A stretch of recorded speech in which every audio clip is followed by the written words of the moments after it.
Bonjour et bonsoir, ça dépend les uns que vous nous suivez. Bienvenue à ma fidèle abonné Nyon surtout Bolanaka, président Moustapha Toye, consolant sur l'actualité politique pour la République démocratique du Congo. Bisika Nyon Sobozali éparpillé dans le monde. Et c'est Abinon de président Moustapha Toye, Awa Tosolaka, l'actualité politique, situation du pays. Boye Bamboka et Outi Wapi, Mboka et Komi Wapi, Bemboka et Zoko Kende Wapi, Balignon surtout Bolanaka.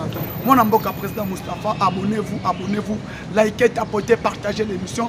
Et comme ça, la mission Malamu, Mingi, Awa Bokoyeba, vérité sur ce qui se passe à l'est de la République démocratique du Congo. Na koyebi sabino actualité sur situation ya Corneille Nanga, na James Kabarebe, na général Moubarak.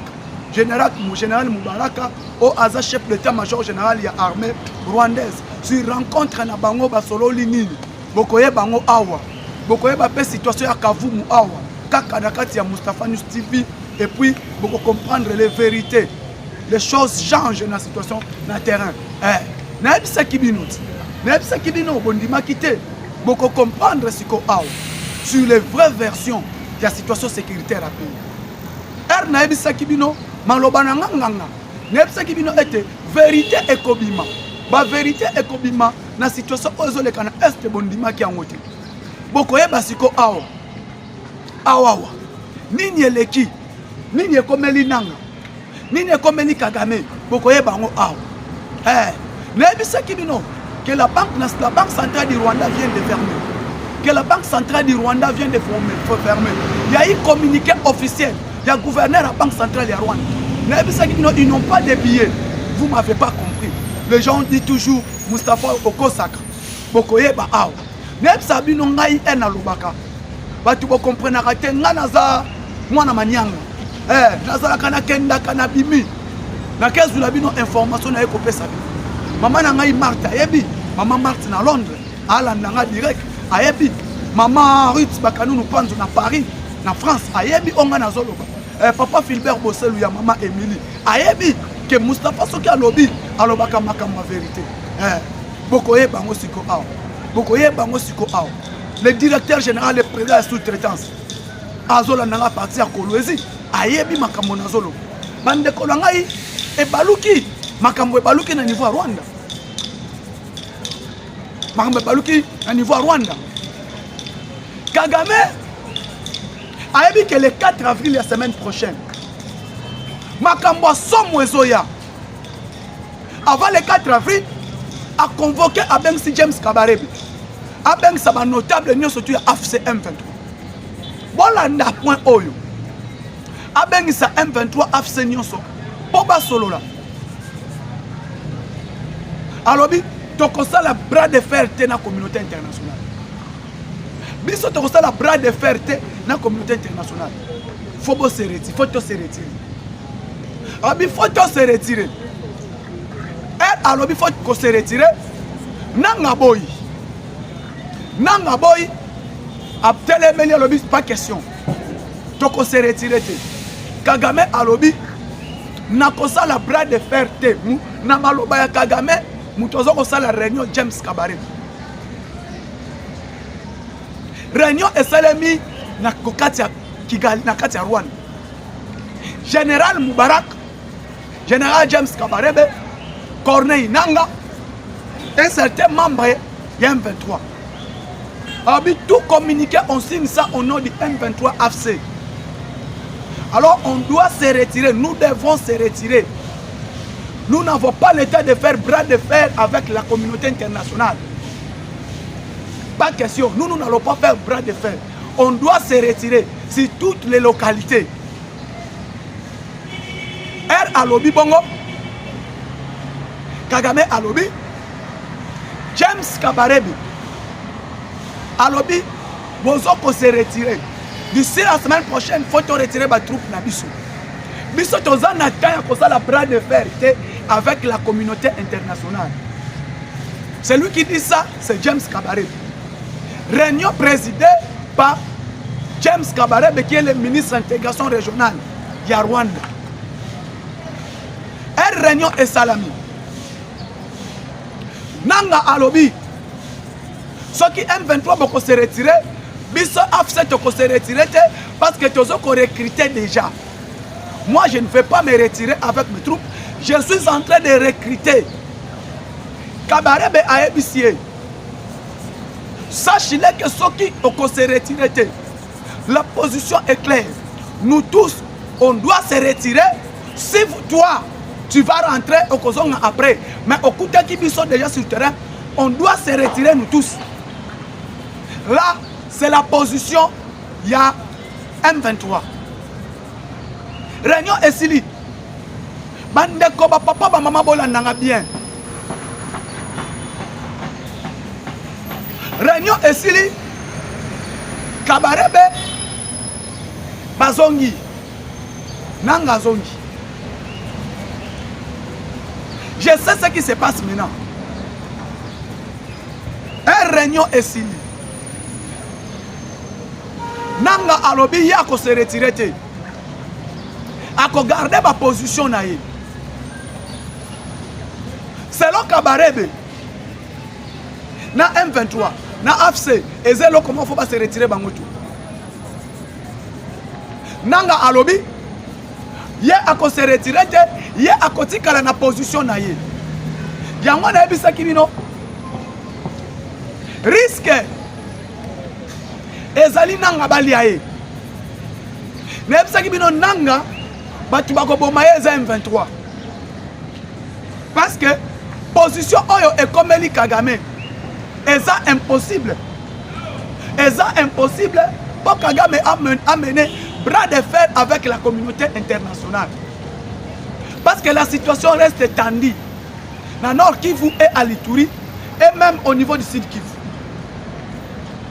Si vous sentez bien, actuellement au niveau Sud Kivu, na Calais, il y a un problème parce que l'aéroport Yakavumu est retiré, est récupéré par les forces Yawazalem. Parce que communiqué Ebimaki à l'Okuta, fausse information fake news moko Ebimaki, bazo kwa Ebisabino que Kisangani est tombé. Babibi Salibino fausse information pour vous dire Kisangani tombe. Mais moi je vais vous confirmer aujourd'hui Kisangani n'est pas tombé. Et aucun M23 qui se trouve au niveau de Kisangani. Dans le niveau, il y a Walikali Centre, là où ils étaient, Walikali Centre est sous contrôle des forces armées de la République démocratique du Congo et les patriotes Ouazalem. Nebomoni, la situation reste tendue. Après bras de fer entre Nanga et James Kabarebe. Parce que Kabarebe a lobby. Aux gens la place à Kokenete, il faut qu'on se retire. Il faut qu'on se retire parce que Naï, Bisso Rwanda, donc ça la bras de fer dans la communauté internationale. Moment où Tozo Kende, bras de fer Wana, et Kosimbate, Yango Moni était, ton moni était l'économie rwandaise et comme Kokweya. Petit à petit, l'économie rwandaise et comme Kokweya, il n'y a pas moyen qu'on puisse continuer à faire bras de fer. Notre industrie à raffinerie à or est en cas de faillite parce que Kangami. Les frais académiques est maté de 740 $ à 1080 $. Alors il n'y a pas moyen de continuer. Sur les plans banques, les monnaies, on n'a pas de tranche à billets parce que les billets viennent souvent de l'Allemagne qui prive le billet, qui fabrique les billets. Alors la banque a annoncé de fermer. Alors cette situation, ils ont dérangé. Ils ont dérangé. Mais sur le plan économique, nous sommes en train d'être affaiblis. Alors le régime, il y a Paul Kagame, ils sont comme en danger, en difficulté. Raison pour laquelle tu as la bras de fer. La bras de fer avec la communauté internationale. On doit se retirer dans toutes les zones qu'on est en train d'occuper dans la République démocratique du Congo.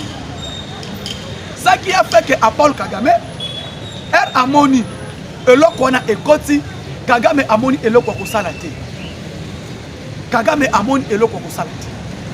Aebisi Bango, Kabarebe Alobi et Salé. A informé Alobi Tokei. La semaine prochaine, semaine où tu as eu le crédit. M23 annonce qui déjà, il faut Abanako se retirer. Nayango Bagomona a été Conseil de sécurité des Nations Unies et Komelaki. Nanga et Komelaki Makenga et Bissimu, qui sont des chefs directs du M23 et AFC. bayebisi bango tozoya na Goma. Tozoya na Goma, tosala évaluation.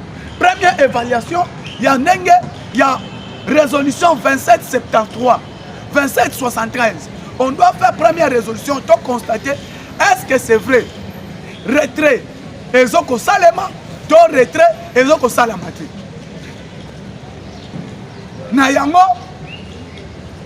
bomoni, nanga à répondre, na makenga bisimwa, nous sommes pas prêts. Tout ceci c'est Kagame. Parce que Kagame qui a légitimé Corneille Nanga. Kagame qui a légitimé Corneille Nanga avec les Yassé. La communauté internationale est lobby. Donc on continue à subir na ba caprice. Il y a un sanguinaire na kati région Grand Lac. Nous n'allons pas accepter de continuer avec le caprice de ces sanguinaires na kati région Grand Lac. Les sanguinaires c'est qui? C'est Paul Kagame. Na yango bomoni et bebeli Nanga et bebeli Kagame. Nde moni Kagame atindi James Kabarebe basali réunion. Au moment où je vous parle maintenant, qu'est-ce qui se passe au niveau ya usine ya raffinerie ya or? Après des lourdes sanctions, après les sanctions oyo Nanga azu, après les sanctions oyo bapesi Kagame, après les sanctions oyo bapesi certains chefs, certains chefs de l'armée rwandaise.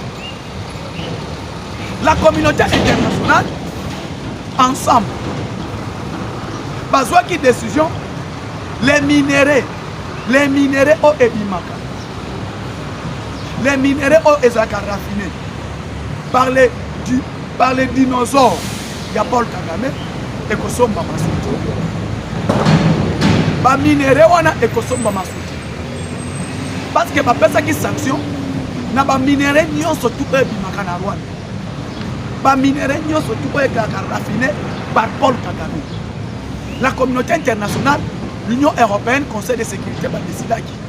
Donc, on dit que Kagame a signé un accord. Il y a minéraux avec l'Union européenne. Il a signé un accord. Il y a minéraux avec l'OTAN. Il y a qui était minéraux.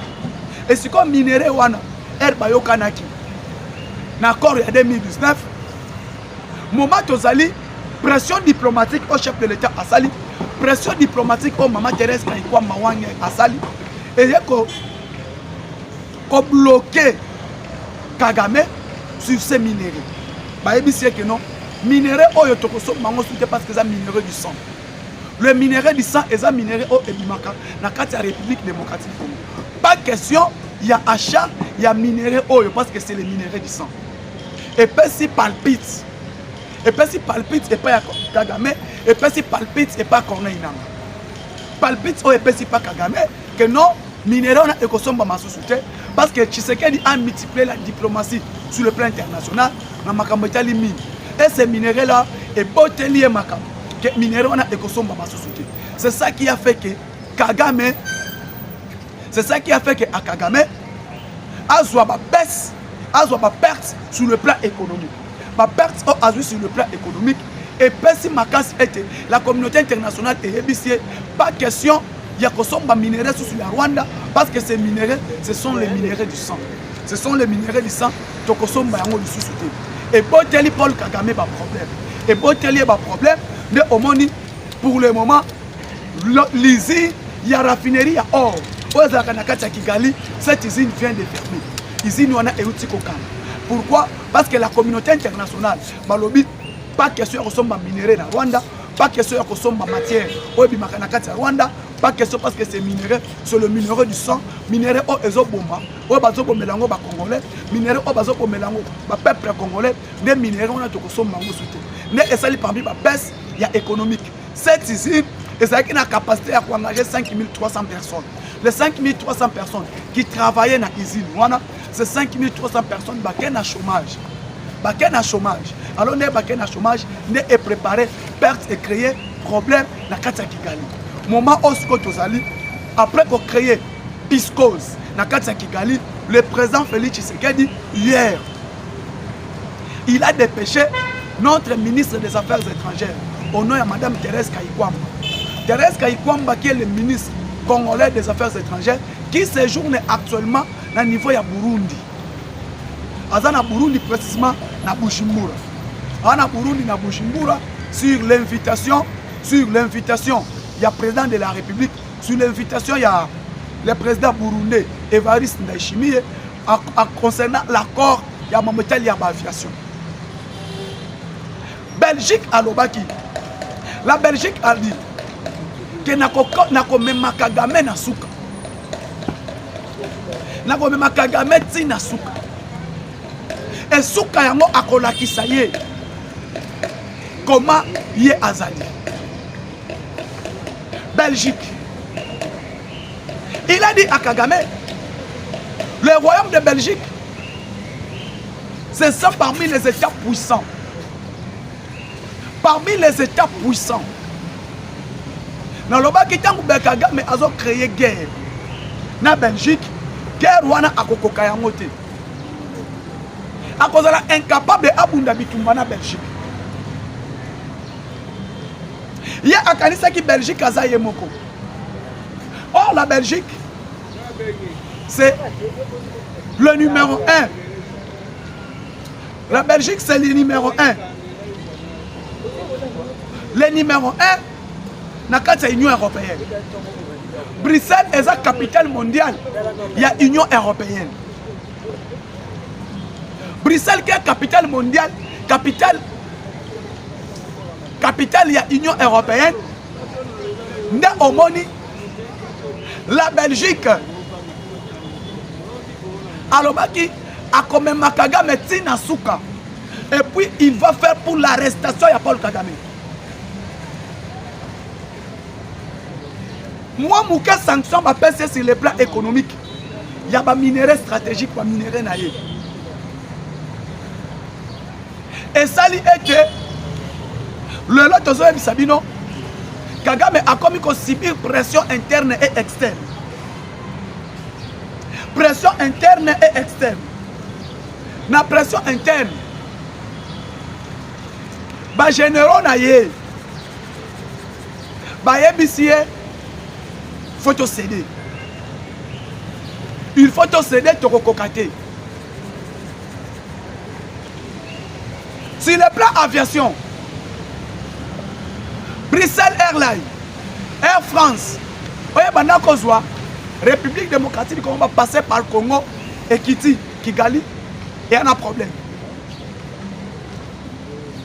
Belgique a changé contour, a commis Bujumbura, Kindu, Kinshasa et Kei.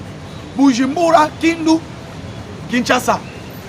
Mais lobby, le président a dépêché qu'il ministre des Affaires étrangères au nom de Wangler Thérèse Kaikwamba au Azoko séjourné au niveau de Bujumbura pour finaliser l'accord. Pour finaliser cet accord, il y a Marambetali, il y a transport par domaine Moussous. Kaka lobby, l'Afrique du Sud a annoncé Kibiso. A lobby était, et ça sous problème à Sami RDCT.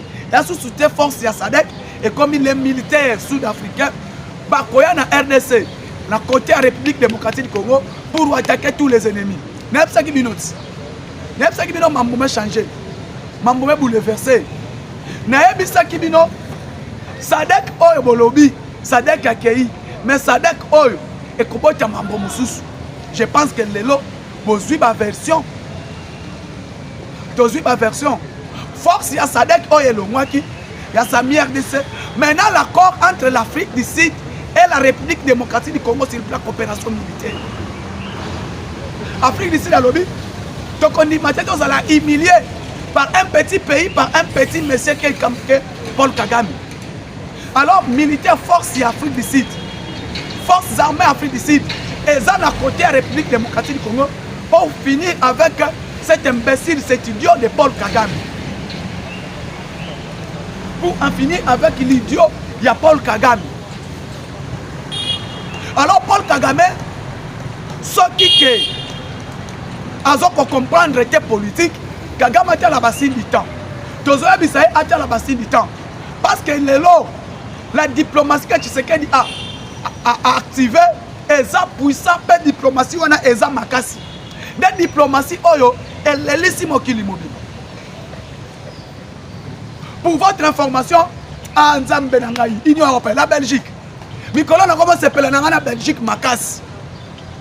Belgique et senga ki kapata la oyo parce que elinga ki tale la Congo na fenêtre. Belgique elinga tale la Congo na fenêtre.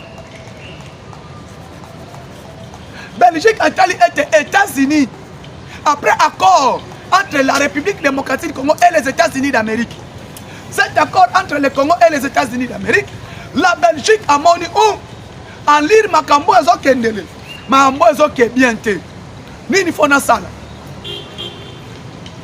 Belgique a ndimi ko doter RDC 150 drones. Je vous dis, la Belgique accepte de doter la République démocratique du Congo 150 drones de combat. Et ces drones ont filmé que pour été. Les drones ont été et zongi et frappé. Et capturé par image et ont frappé. Donc, un drone mixte. Drone d'attaque mixte. C'est H4 était à Chine. Mais drone d'attaque c'est H4. Drone d'attaque mixte. Fabriqué par l'industrie militaire belge. Et ces drones-là, 150. La Belgique a doté Congo lobby. Communiqué et bimi un ministre belge de défense. Ministre belge de défense a signé communiqué. Et cette communiqué, il y a doté la République démocratique du Congo par drone d'attaque. Et ces drones, wana, bayoki, prix dans mon corps, ils ont coûté prix à valeur à 10 millions de dollars. Maintenant, Belgique a lobby. Oui, Tozo Yana, parce que cet imbécile de Paul Kagame a zoluka amone la biso. Tozo Yana sima RDC ensemble avec les commandos belges. Bande Konangaï, moment Tozo Awa, et à ce moment il y a pas aventure. Et à ce moment il y a pas aventure. Parce que tu as vu ça qui bino, tu vas comprendre jeter, tu vas comprendre politique tel niveau zoké. Hein, bon comprendre politique tel, bon soukaka wana ne bon comprendre. Parce que la situation est ça. Tandi. La situation est difficile. La situation est catastrophique. La situation au niveau de Okende. La situation on a joué Sabino. La Belgique a lobby à Kokumba Kagame Tinasuka. Malgré il n'a pas signé le statut de Rome, mais Tokola qui ça est. Donc au moment où drone au RDC a utilisé qui na Walika le centre, drone au RDC a utilisé qui na niveau ya nini ya niveau ya aéroport ya Kavu. Tu encercles qui Bukavu lobit. Même ça qui vient Bukavu est encerclé. Même ça qui vient ville la Bukavu est encerclé. Ceux qui besoin de mater bota la bassine. Bota la bassine. Bango ba yaki na pression. Nanga ebisa qui vient le 23 mars je serai à Kinshasa. Ba Denis ba ki maki déjà ba kanza ki Brazzaville. Gloria oyo kenge atira ki chaîne. Atira ki chaîne Gloria kenge. Ba Romeo batira ki ba chaîne ba kimi ba Turquie. Pondanga alobaki le 23 mars akoya. Na bino boyamba Gloria al Gloria yamba kabino na ba chaîne. Fallait pas poser question à Kimaki Turquie c'est quoi zongi. Parce que bayoka ki kedanga comme le 23 mars à Kinshasa. Le toi le 26 na salle émission directe. Où est nanga? Où est nanga? Ba patron ba chaîne na YouTube. Ba politicien ebele ba kimisa ki bana na bango. Na c'est pas une décision mo konzamboka. Et à ça qui DG personne peut sortir. Bisonyo son à Kinshasa. Ba politicien ebele ba kimaki. Mako azui vacances on a que vacances parlementaires na ke Israël. Akanisa ki nga ke Israël na simana en nga ko retirer Kinshasa. Kabasel, vous voyez comment Kabasel est. À Kendek Israël, à quel mur de lamentation, à Kekosambel. Oh non, Nanga annonce le 23 mars à Kinshasa. Le lot, tu as le 26. Toi, le 26. Wapi Nanga. Nazo Lukaye, c'est Chopo, Azo menacé Ituri. Il faut récupérer mon Ituri pour Akokanga. Ye Akokanga Nani, Akokanga. Azo menacé à récupérer Ituri. Pour Akanga, on te bénit notre général Louéaka Chamajon. Mais au moment du Kandawana, hier, il était tabassé, frappé par qui? Il était frappé par nos voyants commandos. Force spéciale Yama. Ibu. Babetaki Mbouma Makas. Au niveau aéroport Yakavu. C'était menacé. Menacé qui va très fort. bamatisi minduki na niveau tout pour que bazwa contrôle l'aéroport à Kavumu. Moment nazoyebi sabino l'aéroport international à Kavumu est contrôlé par les Wazalendo, y compris les forces armées à la République démocratique du Congo. Yami Balé, la ville de Bukavu, la situation à Bukavu reste tendue. La situation à Bukavu reste tendue. Bukavu reste tendue. Parce que bango va menacer qui s'engage. Mais toi si bango ke et Kosimbate. Beaucoup pour ça même pembenya qui s'engage et puis puis ceux qui ont avancé pour récupérer notre aéroport international de Kavumu. Il y a au moins des problèmes les amis. Le 4 avril oyo réunion conseil de sécurité les amis. Le 4 avril réunion conseil de sécurité les amis. Réunion conseil de sécurité les amis aux à la somme au pesa moi boy. Le 4 avril. Beaucoup yaba nini école kanaka conseil de sécurité. C'est le 4 avril. Papa tu es belé ba kan ça ça théâtre. On fait pas la comédie. Ici nous faisons la politique. Nous faisons la politique. Le 4 avril, conseil de sécurité va en réunion. Et réunion conseil de sécurité va évaluer. Premièrement d'abord, depuis Balobaki, retrait à M23 et puis par résolution 2773. Nini o basali. Est-ce que Kagame a respecté ou a respecté? Ceux qui a respecté, moment tozali siko ekende na arrestation mandat d'arrêt international contre Paul Kagame. Malgré il n'est pas signataire, il y a statut de Rome. Parce que c'est un terroriste. Parce que ça, le mandat d'arrêt, le procureur à ce pays, Henri Ken, il était ici. Bakoutani RDC a perçu à donner nous surtout. Et ces données remises par la RDC, c'est là mais ça va créer des problèmes. En même temps, le nouveau envoyé spécial, il y a Donald Trump, dans le niveau arabe, Grand Lac, à Koko Malelo, il est attendu ici. Il est très attendu ici à Kinshasa par le chef de l'État Félix Antoine Tshisekedi Tshilombo. Même si il beaucoup comprendre, la situation est changée. Mais au moins, tu dois soutenir mon Konzamboka, tu dois toujours derrière lui, derrière ma pinga na biso FARDC, Bendele Koyate. Bande Konanga iba Congolais, inspecteur général, chef de service Gilles Alingete. L'inspecteur général, chef de service Gilles Alingete, Oyo Tozobenga les braves. Les braves. L'homme des patrouilles financières et contrôle a priori. Après Kolandela, enquête, il y a 2016, 2018, 2019, Alingati a bien découvert, il y a eu 316 millions 200 000 dollars qui détournés dans le gouvernement de Kabila, dans l'époque il y a Chibala, jusqu'à avoir remise et reprise. Il y a eu détournement, il y a 316 millions 200 millions de dollars américains. Enquête menée par les inspecteurs généraux, il y a finance, il y a enquête, contrôler parce qu'il contrôle le contrôle est Sili. Gilles Alingete, qui est l'inspecteur général chef de service, comme l'OPJ, il y a finance publique, il y a l'État, Moutou a côté la malversation financière, Moutou a côté la détournement, Moutou a côté la corruption, a eu dossier à qui on déposé yango. Et pas il y a Constant Moutamba. Constant Moutamba a eu rapport.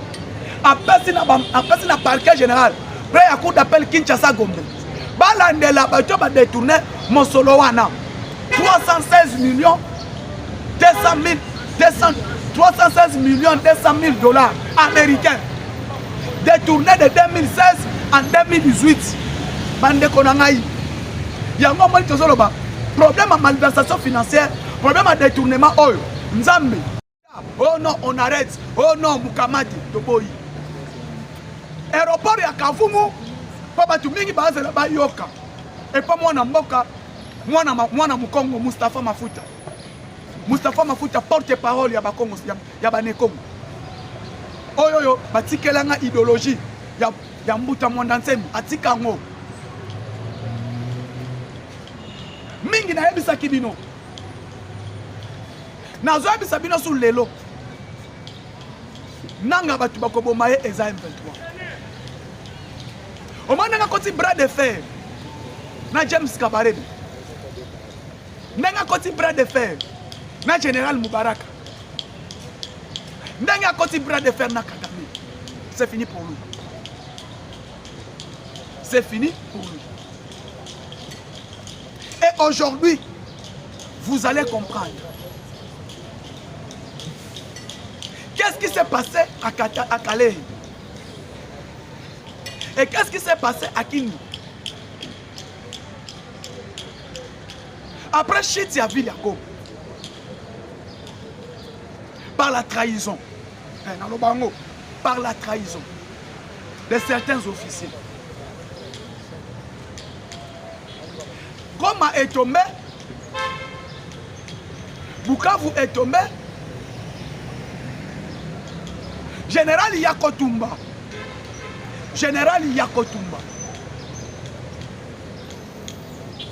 Yakotumba a démontré qui par force n'a pas lobby. Non. Tokoti kate.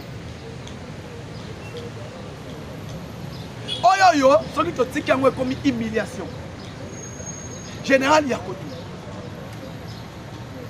Affrontement est salami entre M23 Naj Boazalendo na niveau ya nini?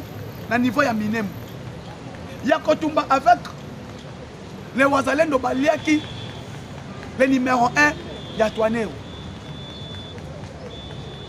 Ba rébellion Twinero boyebi yango eza branche ya mécanique. Mécanique akufaki. Ba ko remplacer adjoint ya mécanique ba ko lia pa ba Wazalendo. Incapable pour bango ba yaki na position ba contourner aéroport ya Minembwe. Ba céder yango pour na M23 à côté. Il a fait grâce.